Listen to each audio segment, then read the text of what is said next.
Hello students, तो आज हम आपके लिए दूसरा लेक्चर लेकर आए हैं जो कि रेट मेजर का था।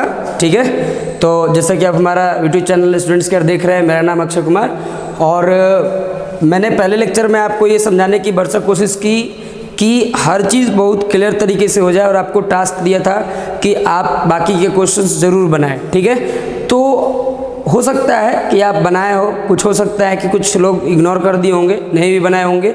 ठीक है ना, तो चलिए अब हम लोग यहाँ पे देखते हैं अगला कुछ क्वेश्चंस। मैं आपको 2-3 क्वेश्चन और कराऊंगा इस लेक्चर में, ठीक है ना, जो कि काफ़ी इम्पोर्टेंट होने वाला होगा।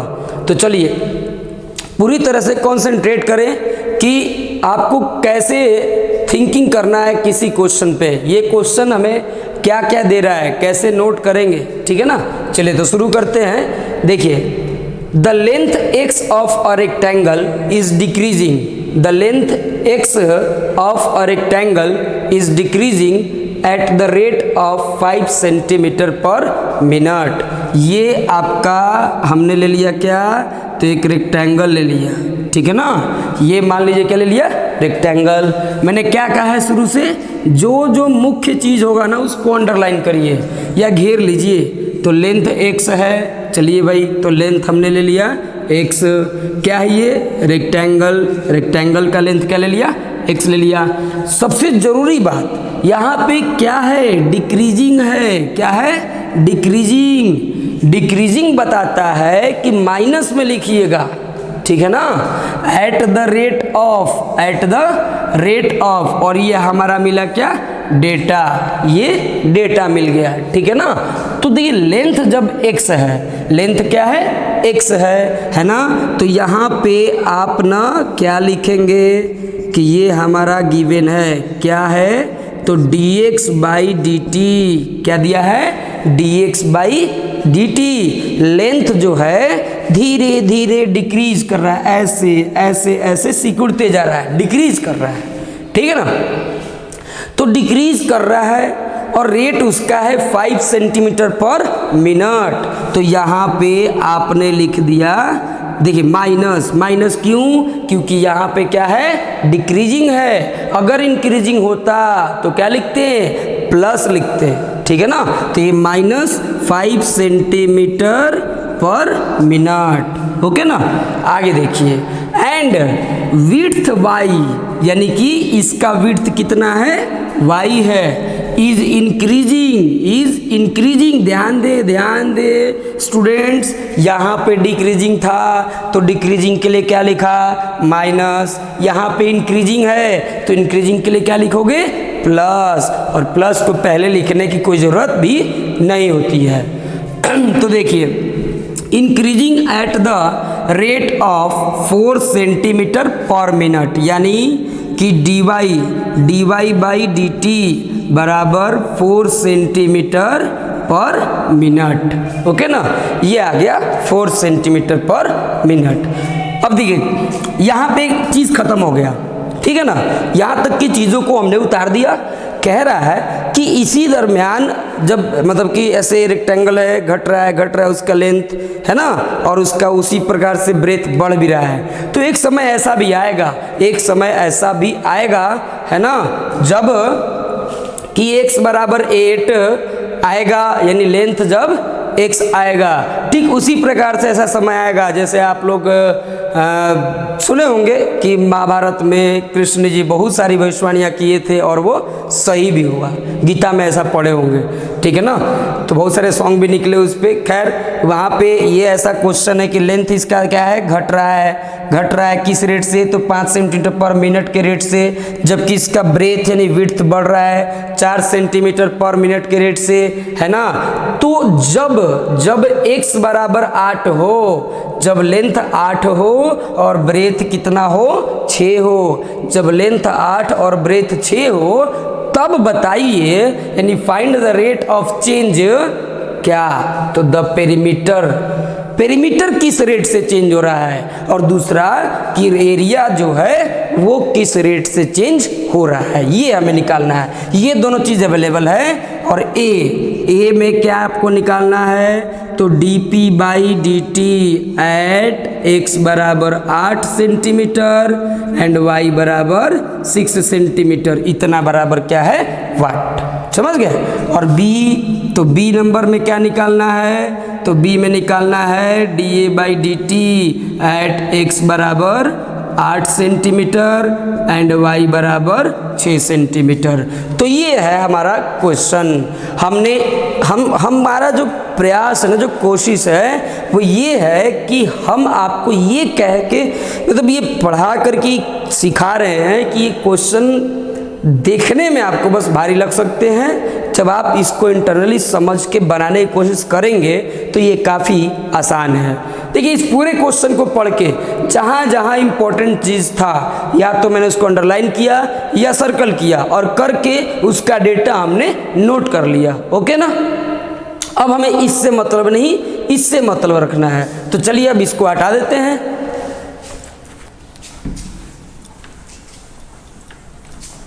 तो देखिए ये जो है आगे इसको कैसे बनाएंगे, बेहद आसान। जो ज़रूरत वो काम करिए। ज़रूरत क्या है, तो ज़रूरत है हमको पेरीमीटर का रेट निकालना है। तो भाई लोग बताइए P का फॉर्मूला क्या होता है, P मतलब पेरीमीटर, पेरीमीटर ऑफ रेक्टेंगल क्या होता है, ये बच्चे को पता होता है सर कितना, तो 2 × L + B होता है। और इस क्वेश्चन में L का वैल्यू x है और B का वैल्यू y है, ठीक है। तो P का वैल्यू कितना हुआ, 2 × x + y हुआ। समझ गए। लेकिन सर इतना से थोड़ी काम चलेगा, नहीं चलेगा, ठीक है। तो क्या चलेगा, तो चलेगा सर जब dp/dt निकालेंगे। तो चलिए dp/dt निकालिए। तो dp/dt ये हुआ dp/dt। देखिए ये दो तो बेचारा कांस्टेंट है, बाहर रहा। अब x का t के रिस्पेक्ट में क्या होगा, dx/dt, y का t के रिस्पेक्ट में यानी dy/dt, है ना। अच्छा तो ये हो गया। तो सर हमको x बराबर 8 और 6 पे निकालना था, लेकिन कहीं भी जब dp/dt लिखे हैं तो इसमें कहीं भी x और y अकेला थोड़ी है। ये x नहीं है और ये y भी नहीं है, ये तो dx/dt है। dx/dt का मतलब x के चेंज होने का रेट का मतलब टाइम के रिस्पेक्ट में, ठीक है ना। तो इसमें बस हम जो है वो रखेंगे, जो है वो रखेंगे। तब पूछिएगा तब सर तो x और y का कोई मतलब नहीं है यहाँ पे, नहीं है आपको। तब दिया क्यों है, दिया क्यों है, तो दिया क्यों है, क्या आपके पास बहुत सारी चीज़ें ऐसी है घर में जिसका ज़रूरत आज नहीं कर रहे हैं आप, अभी का अभी नहीं कर रहे हैं, उसकी जब ज़रूरत होगी तभी करेंगे आप, ठीक है। तो ज़रूरत था ही नहीं तो नहीं करूँगा, देने को है दिया रह दे। क्योंकि अगर इसमें x y अकेले रूप में रहता है तब रखते, नहीं है तो नहीं रखिए। समझ गए। यानी उसके पेरीमीटर का जो रेट है ना वो कांस्टेंट है, ये यही बयां कर रहा है, हर जगह हर टाइम पे सेम है पेरीमीटर चेंज होने का रेट। समझ गए। चलिए तो अब dx/dt कितना था स्टूडेंट, तो -5 था, तो -5 और dy/dt कितना था, 4 था। तो ये हो गया देखिए -1 और ये 2, तो 2 गुना माइनस से कितना होता है, तो -2 सेंटीमीटर पर मिनट, सेकेंड सॉरी मिनट है ये, यानी 1 मिनट में 2 सेंटीमीटर का पेरीमीटर घट जा रहा है। माइनस बताने का मतलब क्या है, घट जा रहा है। समझ गए। चलिए तो अब आगे बढ़ते हैं इसमें एरिया वाला में, तो इसका एरिया वाला कैसे निकलेगा, ठीक है ना। चलिए स्टूडेंट आगे बढ़ा जाए। ए चाहिए, बड़ा ही सिंपल है, आसान है, एरिया वाला चाहिए। अब तो ए का फॉर्मूला क्या होता है जी रेक्टेंगल में, तो ए का फॉर्मूला होता है रेक्टेंगल में ए बराबर लेंथ इंटू ब्रेथ, और लेंथ कितना था, लेंथ x था और ब्रेथ y था। तो यहाँ पे आप निकालेंगे dA/dt। अच्छा तो ये बताइए सर, ये आप बताइए ये किस पे जा रहा है, ये u इंटू b पे जा रहा है। तो u इंटू b पे जा रहा है तो u इसका कितना है, कोई भी u इंटू बी, फॉर्मूला याद होगा आपको, फॉर्मूला याद होगा ना आपको। जब u इंटू वी रहता है और हमको ऐसे निकालना होता था तो v बाहर du/dx प्लस u बाहर dv/dt। dx, ऐसा लिखते हैं। अच्छा, तो सर हम कभी कभी देखे हैं कि ये वाला पहले लिखता है, ये बाद में लिखता है। लिख लो, क्यों? क्योंकि ये क्या है, तो ये प्लस में है, पहले लिखो या बाद में लिखो, कोई फर्क नहीं पड़ता है। 2 + 3 लिखो या 3 + 2 लिखो, आंसर तो 5 ही आएगा। ठीक है, चलिए अब देखिए, तो ये u इंटू वी है, तो u इंटू वी में हमने y को बाहर करा। x का डिफरेंशिएशन किसके रिस्पेक्ट में, तो टाइम के रिस्पेक्ट में, यानी dx/dt। अब की बार क्या रहेगा बाहर, तो अब x की बारी, तू साइड हट है ना, फिर y, तो y कितना, dy/dt।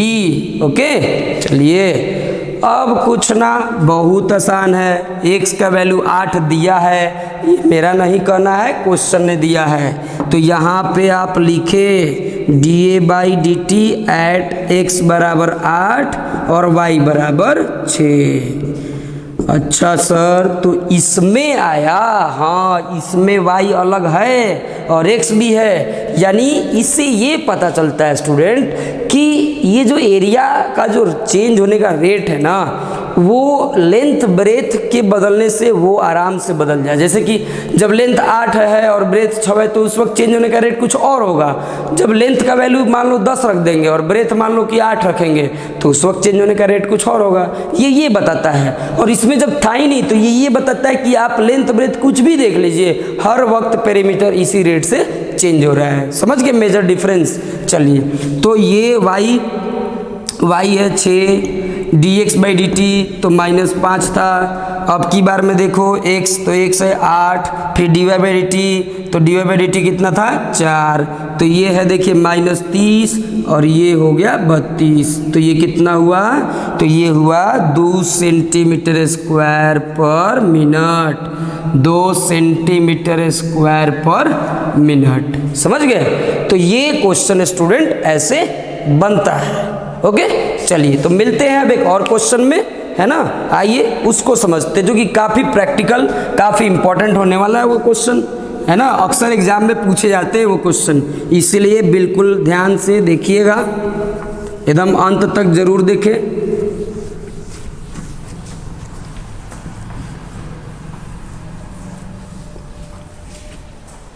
हाँ, तो चलिए अब क्वेश्चन अगला क्या है ना, वो देख लेते हैं। तो लिख देते हैं पहले क्वेश्चन, ताकि आपको समझने में कोई दिक्कत ना हो, है ना। ये देखिए, ये एनसीईआरटी में आपको क्वेश्चन नंबर 10 पर मिलेगा। ये है a ladder 5 metre, a ladder 5 metre long, है ना। A ladder 5 metre long is leaning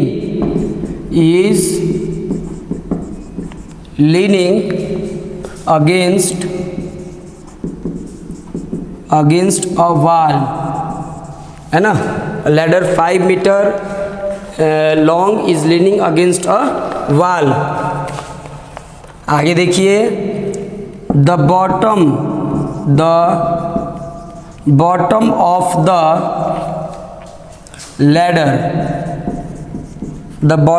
ladder is pulled along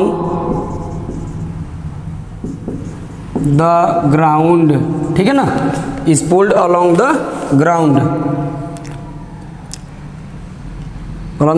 away from the wall, ठीक है ना, away from the wall at the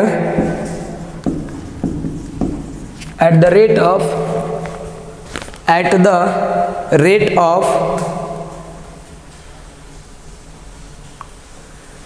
तो देखिए कितना है, तो eight the rate of 2 centimetre पर सेकेंड। ओके, और आगे देखिए क्या है, how fast is it's height, how fast is it's height on the wall, decreasing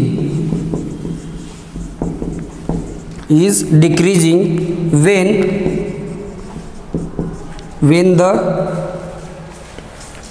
the foot of the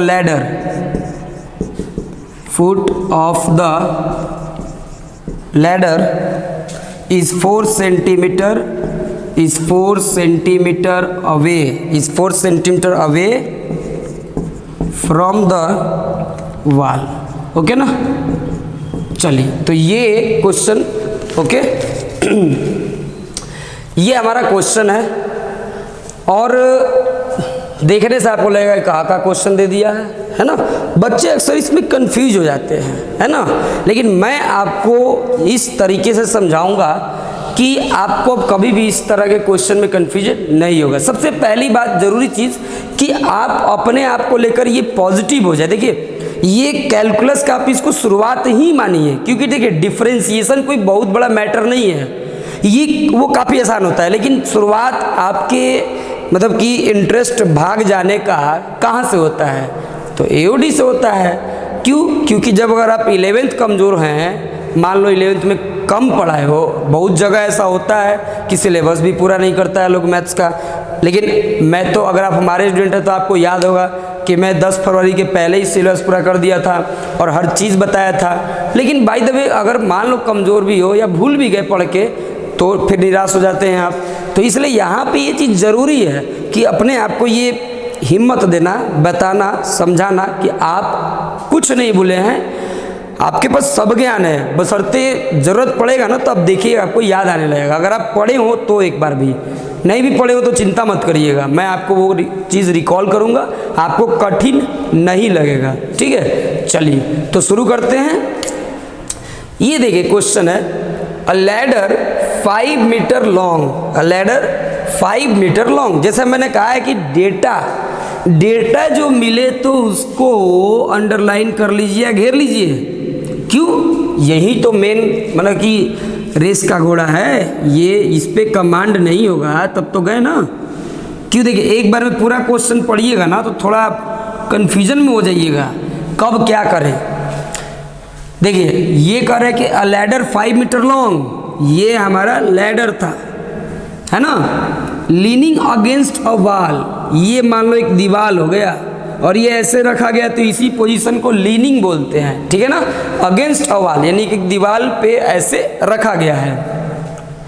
the bottom of the ladder यानी कि ये वाला part, bottom of the ladder यानी ये वाला पार्ट, ठीक है, ये जो है is pulled along the ground, इसको पुल किया जा रहा है ग्राउंड के बेस पे। ये जैसे मान लो मेरा हाथ ऐसे है ना तो ये ग्राउंड है, ठीक है, और ये सीढ़ी है ऐसे ये, और यहाँ पे मान लीजिए कि दीवार है तो इसको ऐसे खींचा जाए, देखिए ऐसे, तो ये इधर से ले जा रहा है ना, ये अलोंग हो गया, अलोंग हो गया, और इसको दीवार से दूर ले जा रहा है यानी इधर ले जाना है।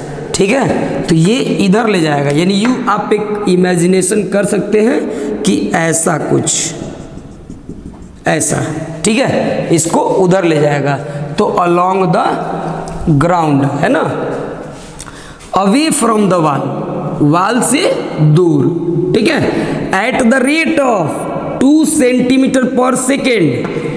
ये बहुत जरूरी चीज है कि जब इस बॉटम को 2 सेंटीमीटर पर सेकेंड के हिसाब से उधर ले जा रहे हैं, ठीक है ना, 2 सेंटीमीटर पर सेकेंड के हिसाब से उधर ले जा रहे हैं, यानी ये क्या हो रहा है, ये क्या है, तो ये दीवार और बॉटम के बीच का डिस्टेंस है, यानी वो डिस्टेंस जो है ना, वो डिस्टेंस 2 सेंटीमीटर पर सेकेंड के हिसाब से इंक्रीज कर रहा है। तो अगर मैं उस डिस्टेंस को y मान लूँ, अगर ये दीवार का बॉटम हो गया, दीवार हो गया, और ये सीढ़ी का बॉटम हो गया, तो इसके बीच का डिस्टेंस y है, और ये y जो है ना, चूंकि जब बॉटम को उधर धकेलेंगे तो ये डिस्टेंस और ये डिस्टेंस न हो जाएगा, यानी ये डिस्टेंस बढ़ रहा है। कैसे? यानी कि dy/dt से, dy/dt कितना है? 2 सेंटीमीटर पर सेकेंड, ठीक है ना, 2 सेंटीमीटर पर सेकेंड। तो देखिए 2 सेंटीमीटर पर सेकेंड के हिसाब से बढ़ रहा है, ठीक है, ये जो डिस्टेंस था, ये दीवार और ये बॉटम वाला, ठीक है। अब क्या है आगे, अब क्या है, तो ये भी आप जानते हैं, अगर मान लो कि ये दीवार था, ये ग्राउंड था, ये सीढ़ी था, ये सीढ़ी था ऐसे, अब इसको यदि मैं ऐसे करूँगा तो क्या कुछ घट रहा है? ये देखिए, ये सीढ़ी का जो बॉटम और ये दीवार के बीच का जो डिस्टेंस है, ये जैसे जैसे ये देखिए ये बढ़ रहा है, ध्यान से देखिए नीचे, ये जैसे जैसे बढ़ रहा है, ये हाइट जो है ना, ये हाइट ये कम हो रहा है। हाइट किसका? तो दीवार का बॉटम और सीढ़ी का जो टॉप है ये कम हो रहा है। तो मैं इस डिस्टेंस को यदि x मान लूँ, मैं यदि इस डिस्टेंस को x मान लूँ, है ना, तो कह सकते हैं कि अब x में डिक्रीजिंग हो रहा है। x में क्या हो रहा है? डिक्रीजिंग, वो डिक्रीज कर रहा है। ओके, यानी हाइट कौन सा? तो देख लीजिए यहाँ पे वही पूछेगा कि how fast is it's height on the wall, है ना, decreasing when the foot of the ladder is 4 centimetre away, है ना। यानी ये पूछ रहा है आपसे कि dx बाई dt क्या होगा, dx बाई dt किस रेट से डिक्रीज करेगा। Point to be noted here students कि डिक्रीजिंग है। ये जब अगर शब्द यानी वर्ड मिल गया ना डिक्रीजिंग, तो एक बात निश्चित है कि आंसर आपका नेगेटिव ही आना चाहिए। अगर गलती से पॉजिटिव आ गया तो आपको गलत होने से कोई नहीं बचा सकता है, ऐसे ही गलत होइएगा। मान लो आंसर रियल में 10 सेंटीमीटर पर सेकेंड हो प्लस में, और आपका माइनस में आ गया है, 10 ही आया है, लेकिन फिर भी एक सही एग्जामिनर आपको डिक्रीजिंग के लिए माइनस में आंसर हो और प्लस में आया है तो कभी भी आप सही नहीं हो सकते हैं। ओके, चलिए, तो dx बाई dt यहाँ पे आपको निकालना है, लेकिन उसके लिए भी एक कंडीशन दे दिया। कब? जब y का वैल्यू कितना हो, 4 centimetre away from the, y 4 है, कौन अवे? तो लैडर का फुट और दीवार का फुट के बीच के डिस्टेंस को y, यानी जब y का वैल्यू कितना है, 4 है, तब आपको निकालना है कि dx बाई dt का वैल्यू क्या होगा। तो यही क्वेश्चन है, ठीक है ना। ये क्वेश्चन मैंने आपको समझाने की कोशिश की, काफ़ी इम्पोर्टेंट क्वेश्चन है, ठीक है। आप समझ सकते हैं इसमें, है ना, शुरू में मैंने आपको बताया एक लैडर है 5 मीटर लॉन्ग है ना, शॉर्टली मैं आपको बता दे रहा हूँ। और ये दीवार से लैडर के बॉटम के बीच का जो डिस्टेंस है उसको मैंने y मान लिया और ये हाइट को x मान लिया। तो क्वेश्चन में कहा कि इस लैडर के बॉटम को दीवार से दूर खींचा जा रहा है ग्राउंड के अलॉन्ग, ठीक है। तो वो रेट जो है ना वो 2 सेंटीमीटर पर सेकेंड है, तो मैंने dy बाई dt ले लिया। और आपसे बोल रहा है कि हाइट जो सीढ़ी का है दीवार पे वो किस रेट से घटेगा जब y का वैल्यू कितना है, 4 सेंटीमीटर है। तो बताइए, क्वेश्चन आप समझ गए ना, क्वेश्चन ही अब तक मैंने समझाया है, ठीक है। अब हम बताएंगे कि इसका सॉल्यूशन कैसे होगा, कैसे आप सोचेंगे इस पे, ठीक है। चलिए एकदम सीख लीजिए, क्योंकि ऐसे मौके अब नहीं मिलेंगे आपको, ठीक है। चलिए तो सीख लीजिए, क्योंकि ये जैसे घर बनता है तो पिलर होता है, तो पिलर पे ही पूरा टिका रहता है मजबूती। तो कैलकुलस का मजबूती आपका इसी पे टिकेगा। अगर आप शुरू के ये सब चैप्टर कर लेंगे तो आगे चल के एक बहुत बढ़िया चैप्टर इंटीग्रेशन है जो आगे के 3 चैप्टर को कवर करेगा, इसीलिए शुरुआत से ही मजबूत बने रहिए। चलिए एकदम ध्यान से मेरे साथ देखिए, कितना आसानी से मैं आपको ये चीज़ समझा रहा हूँ, ठीक है। पहली बात कि मान लो ये सीढ़ी है, ये 5 मीटर है, मैंने x और y मान लिया, तो ये तो एक राइट ट्रायंगल है। तो इस हिसाब से आप लिख सकते हैं एक बात कि तब तो x square plus Y square बराबर 25 होगा सर।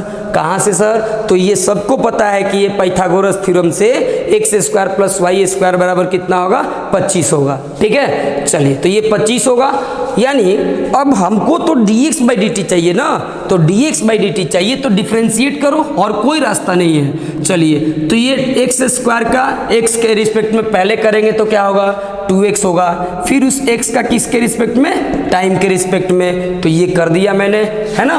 अब देखिए y स्क्वायर का y के रिस्पेक्ट में 2y, फिर y का dy बाई dt और 25 का क्या होगा स्टूडेंट 0 होगा। ये सबको पता है, ये दो खत्म। अब मैं इसको एक्सप्लेन नहीं कर रहा, क्या दो कॉमन ले लिया उधर भेज दिया खत्म हो गया, है ना। मुझे क्या चाहिए, मुझे चाहिए dx बाई dt चाहिए, ठीक है, dx बाई dt। अच्छा एक चीज़ और देखिए, dy बाई dt का वैल्यू कितना है 2 सेंटीमीटर पर सेकेंड है ना, वो बढ़ रहा था इसलिए पॉजिटिव लिखा मैंने। तो देखिए x into D X by D T plus Y into, ध्यान दीजिएगा y भी दिया है 4 तो, लेकिन जब y दिया लेकिन x तो अभी क्लियर नहीं ना है, चलिए बाद में उसकी बात करेंगे। dy बाई डी टी मालूम है 2, तो इससे एक चीज़ क्लियर हुआ कि dx by D T, D X by D T बराबर -2y बाई एक्स हुआ। ये जो हमें चाहिए, ये जो हमें चाहिए dx बाई डी टी चाहिए था कब, जब y बराबर 4 होगा तब। तो y तो हो गया लेकिन सर x भी तो है, चलिए तो x का तो क्या मान होगा, जब y 4 होगा तो x क्या होगा, कुछ ऐसी ही ना कंडीशन होगी। देखिए तो ये सीढ़ी है, ये 5 मीटर, ये दे दिया क्वेश्चन वाले ने कह दिया कि ये 4 मीटर ले लो, तो जब ये ले लो ये हमारा x था, तो ये बच्चों वाली बात हो गई कि ये 3 ही आएगा। अब जो पूछा कि कैसे आएगा, तब तू बहुत बच्चा है भाई, चलिए ये मीटर में था सॉरी, तो ये आपका 3 मीटर आएगा। ये राइट ट्रायंगल है, समझ चुके होंगे पाइथागोरस थ्योरम से 3 होगा। तो यानी कि जब x, अब यहाँ पे रख दीजिए कि dx by D T at, देखिए y जब 4 है तो उसी प्रकार से आप x भी तो निकालें, x कितना आया 3 आया ना, तो ये वैल्यू हुआ, ये एट यानी जब y 4 है और ये 3 है तब कितना आएगा, तो -2 इंटू 4 और ये 3, यानी कि कितना हो गया, तो -8/3 मीटर पर मिनट था, तो मीटर पर मिनट आ गया ना। जैसा मैंने आपको कहा था कि निगेटिव में आना चाहिए और निगेटिव में ही आंसर ये आपका आया, समझ गए। तो ये रहा स्टूडेंट कि है ना, ये 2 क्वेश्चन मैंने आपको बताया, और एक छोटा सा क्वेश्चन बताते 5 मिनट में हो जाएगा, ठीक है। तो उसके बाद हमको लगता है कि आप कंप्लीट समझ जाएंगे ये रेट मेजर क्या होता है, ठीक है। तो चलिए देखिए अगला क्वेश्चन है स्टूडेंट, ठीक है ना, और इस बार मैंने पहले से क्वेश्चन लिख लिया क्योंकि थोड़ा टाइम क्लियर रहा था इसमें। देखिए ये क्वेश्चन समझ जाइएगा, और भी जो क्वेश्चन बचेंगे तो वो मैं आपके भरोसे छोड़ूंगा, ठीक है ना, क्योंकि एक क्वेश्चन भी तो कराऊंगा नहीं, है ना, तो फिर आप कैसे करिएगा। इस क्वेश्चन को भी समझिए। मेन यहाँ मुद्दा क्या है, क्वेश्चन को अंडरस्टैंड करना। पूरे एओडी में आपको वर्ड प्रॉब्लम ही मिलेंगे, मैक्सिमम क्वेश्चन में वर्ड प्रॉब्लम मिलेंगे, तो आपका दिमाग बिल्कुल ऐसा होना चाहिए कि वो वर्ड्स पकड़े, क्वेश्चन को समझ जाए, ठीक है। देखिए क्वेश्चन है, sand is pouring from a pipe at the rate of, मिल गया डेटा क्या, कि सैंड यानी बालू किसी पाइप से पॉरिंग है, यानी कि उसको पाइप से बाहर निकाला जा रहा है, ठीक है। कहाँ पे, तो ग्राउंड पे। देखिए किस रेट से, पहले रेट तो दे दिया ना, सैंड के है ना बाहर निकलने का रेट मिल गया, क्या मिला, तो रेट मिला है dv बाई डी टी, है ना, dv बाई डी टी। अब सोचिए आप जब कुछ नीचे ऐसे गिराइएगा तो उसका वॉल्यूम बढ़बे ना करेगा, तो वॉल्यूम बढ़ेगा, तो dv बाई डी टी +12 लिखे कि -12 लिखे, ऑफ कोर्स आप 12 कहेंगे प्लस वाला, क्यों, क्योंकि वॉल्यूम बढ़ेगा। तो ये हो गया 12 सेंटीमीटर क्यूब पर सेकेंड, समझ गए। अब देखिए the falling sand forms a cone, जो सैंड बन रहा है ना, तो वो कैसा बना दे रहा है, तो एक कोन, जैसे जब सैंड को धरती पे यानी ग्राउंड पे जब गिरा रहे हैं तो एक कोन बन जा रहा है, ठीक है। और कोन इस प्रकार से बन रहा है, देखिए in such a way that the height, point to be noted here, the height of the cone, the height of the cone है ना, इज ऑलवेज 1/6 ऑफ, ये इससे कनेक्टेड हुआ, of the radius of the base, पूरे पूरे question में बहुत ही important topic ये बहुत इंपॉर्टेंट पॉइंट है जिसको मैंने सर्कल कर दिया। और आपको भी ऐसे ही सीखना चाहिए, क्वेश्चन बनाना है, मैथ बनाना है, बहुत आसान करना है, ये करके देख लो। उसके बाद अगर आसान ना लगे तो जो कहो सो, है ना, बिल्कुल आसान लगेगा। क्योंकि शुरू से पढ़ा एकदम जैसे ना कि आप किसे एक होता है कि मछली पकड़ना है, किसी चीज़ कुछ भी ध्यान इतना केंद्रित करो कि जैसे डेटा मिले अटैक कर दो। तो हमको यहाँ डेटा मिला कि in such a way the height of the cone पढ़ते ही मेरे दिमाग में क्या आया कि एच, कहीं ना कहीं क्या आया, एच इज ऑलवेज 1/6 यानी 1/6 of the radius of the base, ठीक है ना।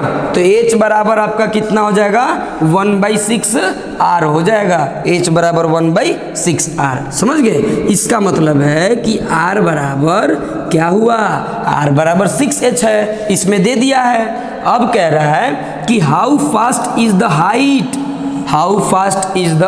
Height of the sand cone increasing है, हाइट किस रेट से इंक्रीज कर रहा है।